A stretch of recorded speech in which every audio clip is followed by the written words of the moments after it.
Donc bonjour à toutes et à tous, on se retrouve pour une nouvelle vidéo et on va y débriefer l'humiliation. L'humiliation qu'a subi le Real hier soir face au FC Barcelone. Oh là là, quel bonheur, quel bonheur. But de Lamine Yamal, 22e, but de Lewandowski, doublé de Rafinha, but de Baldé. Il y a énormément de choses à dire sur ce match, donc je vais pas tout citer dans cette vidéo. Mais sachez que je suis très content de ce match qui va nous rebooster sûrement sous cette saison. Après, c'est pas la seule fois où on gagne contre des gros. Généralement, contre les gros, on y arrive, mais contre les petits, on galère. Mais bon, faut qu'on continue sur cette lancée. Donc là, je suis un peu calme, je suis à froid. Parce que le débrief, je le tourne 2 fois le lendemain du match. Mais hier, j'étais comme un fou. Bon, on va débriefer ça dans le bonheur. Donc on commence très mal ce match. Enfin si, en soi on le commence bien en termes de jeu, mais pas dans le score parce que alors les premières minutes sont dominées par le FC Barcelone. On a même 3 actions nettes dès les premières minutes. Corner, contre-attaque qui se finit sur une récupération de Vinicius là que vous voyez à l'écran sur Casado. Il récupère la balle, il va faire une petite montée de balle, il va servir à Mbappé. Mbappé qui va mettre un crochet à Baldé qui va frapper. Beau but, franchement rien à dire. Mais pour moi, il y a faute là. Regardez, là, il n'y a pas faute. Regardez son pied. Dans quel monde, là, il le touche pas. Et les fans du Real qui sont bien marrants, ils disent simulation, tout ça. Quel est l'intérêt à cet endroit, à ce moment-là du match, et surtout à cet endroit du terrain qui simule, alors qu'il peut juste faire la passe en retrait à Koundé. Quel est l'intérêt qui simule à ce moment-là? Vraiment aucune logique, mais en soi. Après, Baldé, il recule vraiment beaucoup trop. Il doit mettre le pied à un moment donné. Je sais pas pourquoi il l'a pas mis. Mais bon, on en reparlera un peu plus tard de Baldé parce qu'en soi, il a fait un bon match au final. Donc, Lamine. Ah oui. Parce que Lamine Yamal a répondu à Mbappé sur le terrain. Il a climatisé Mbappé encore une fois. Comme pour Espagne-France. Comme pour le 4-0.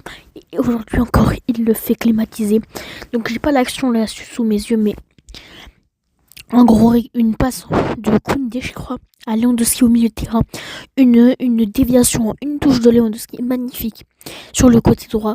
Yamal, un contre un. Enfin, pas un contre un, non. En gros, 2 contre 1 contre Mendy Tchouaméni. Il met un crochet à Tchouaméni. Il frappe. Petit filet but. Il nous a mis un but à la Messi. Franchement, 17 ans. 17 ans. 17 ans. Dans 10 ans, il aura seulement 27 ans. Dans 10 ans, il n'aura que 27 ans.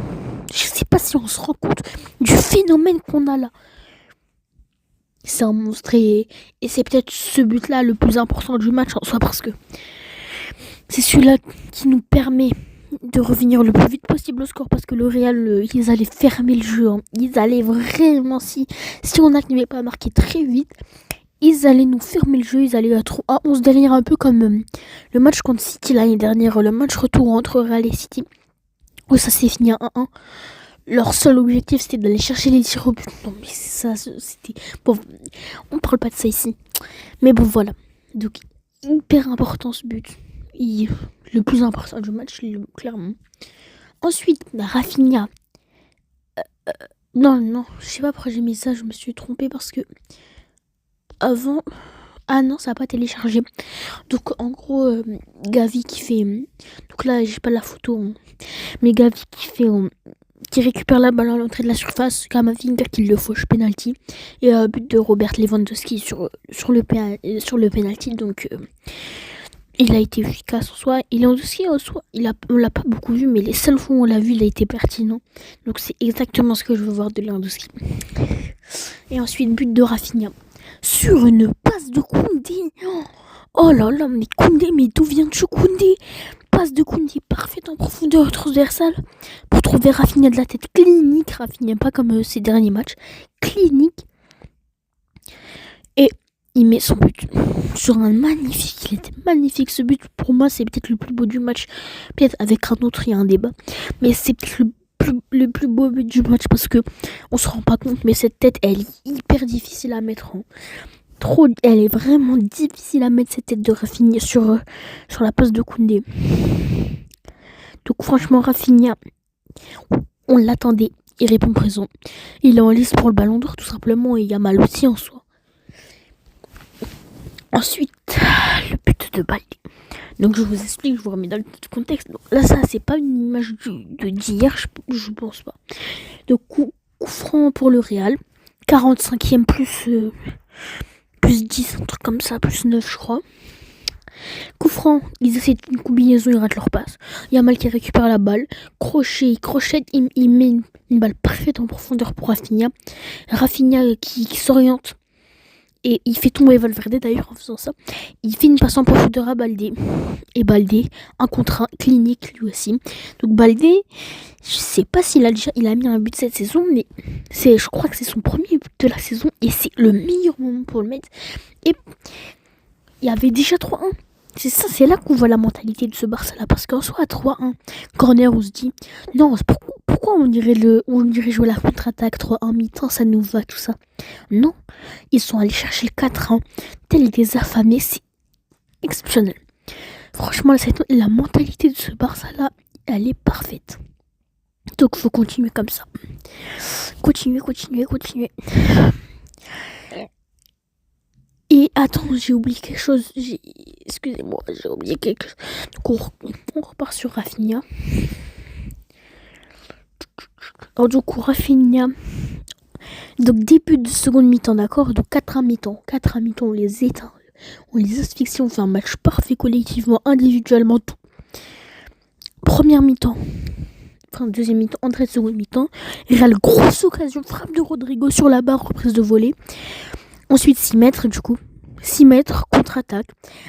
Rafinha qui a un boulevard devant lui, vraiment, genre un boulevard. Je sais pas comment c'est possible que la défense du Real soit aussi mauvaise. Il part tout seul. Il met un crochet sur Tchouaméni. Il frappe enchaîné. But. Clinique. Encore une fois, clinique Rafinha. On le retrouve là en début.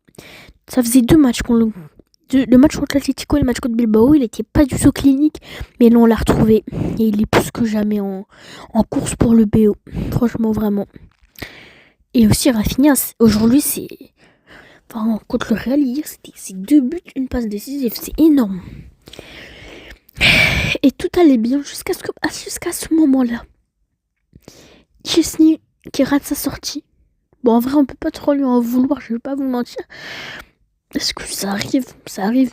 Mais bon, peut-être pas à ce moment-là. Peut-être pas le meilleur moment pour faire ça. Donc Chesney qui rate sa sortie.